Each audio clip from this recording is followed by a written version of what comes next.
आप सभी का स्वागत है। आप सभी को पता होगा कि एनटीपीसी का जो रिज़ल्ट दिया है इसमें किस तरह की गड़बड़ी है, आप सभी जान चुके हैं।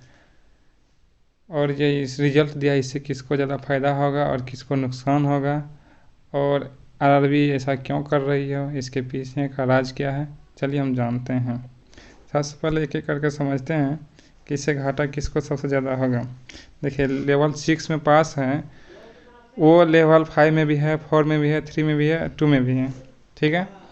और इसमें होगा क्या, सेकेंड CBT 2 जो होगा उसमें सबसे बड़ा गड़बड़ी क्या होगा, जो जो सब में पास है वो क्या देंगे, वो जितना बार एग्ज़ाम होगा, 5 दिन एग्ज़ाम होगा तो 5वां दिन वो देंगे। जिस बोर्ड में जितना बार एग्ज़ाम है वो सभी लेवल का अलग अलग एग्ज़ाम देंगे और अलग अलग रोल नंबर रहेगा।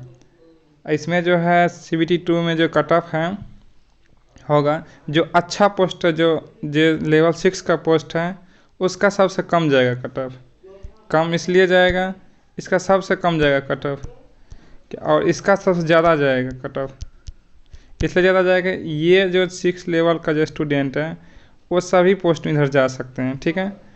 फिर 5 वाला इधर भी आ सकते हैं।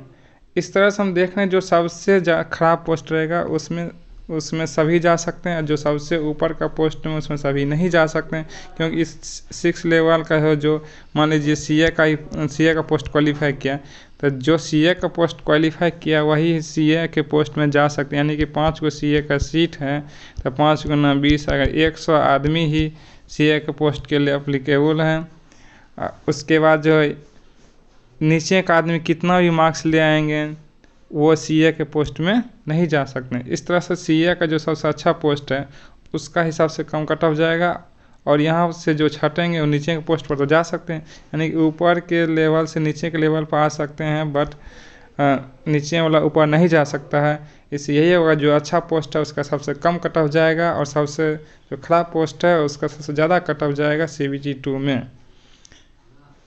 ये स्टूडेंट के साथ अन्याय हो रहा है।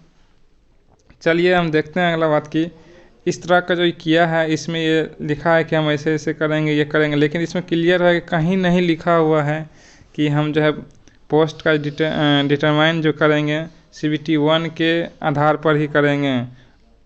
ये बात कहीं नहीं लिखा हुआ, ये बात साफ साफ ये चीज़ लिखा हुआ है कि हम जो एग्ज़ाम लेंगे हर एक लेवल का अलग अलग लेंगे, ये चीज़ साफ साफ लिखा हुआ। बट ये बात नहीं लिखा हुआ कि किस पोस्ट पर कौन जाएगा, भी ये चीज़ क्यों नहीं लिखा हुआ है।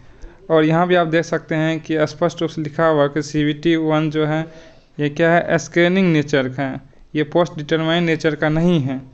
तो यहाँ पर हम कैसे इस तरह का रिजल्ट दिया और इस तरह क्यों कर रहा है रेलवे, हम जानते हैं। चलिए यहाँ भी देखिए, आप देख सकते हैं on completion all stage of requirement process RRB will allot post and railway unit as per the option of the eligibility candidate only subject to merit and medical stand and vacancy position. और यहाँ पर स्पष्ट रूप में लिखा हुआ है कि ऑल स्टेज के कंप्लीट होने पर ही हम पोस्ट का डिटरमाइन करेंगे। तो CBT 1 के बाद हम पोस्ट क्यों दे रहा है रेलवे, क्योंकि यहाँ तो लिखा हुआ नहीं है CBT 1 के पास जो है पोस्ट का डिटरमाइन हो। ताकि अगर CBT 1 के बाद अगर पोस्ट का डिटरमाइन कर रहा है तो इस CBT 1 स्कैनिंग नेचर का तो बिल्कुल नहीं हुआ। ये तो आपको पोस्ट बता रहा है कि किस पोस्ट आप जाइएगा, और ये आपको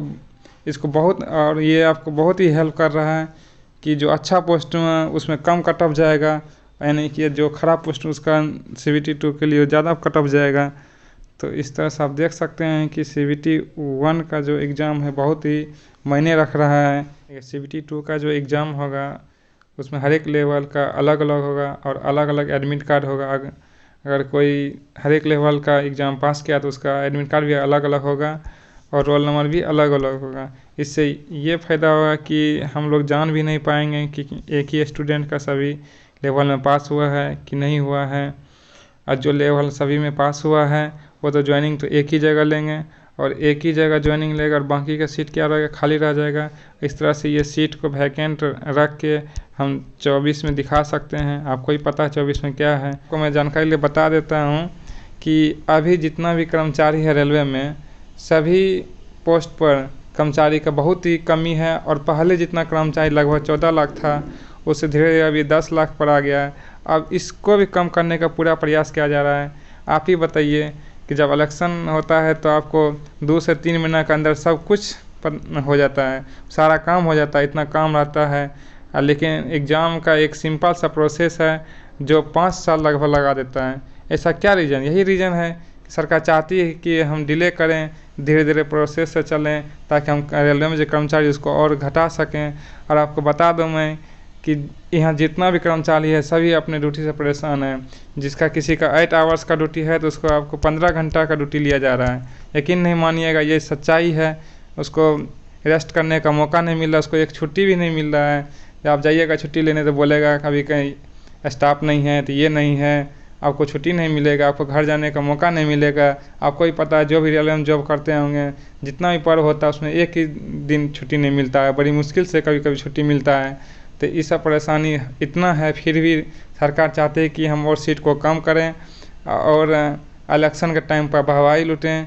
इस तरह से ही के इंस्ट्रक्शन से ही आरआरबी बोर्ड ने ऐसा कर रहा है। आप इस चीज़ को समझ सकते हैं भली भांति।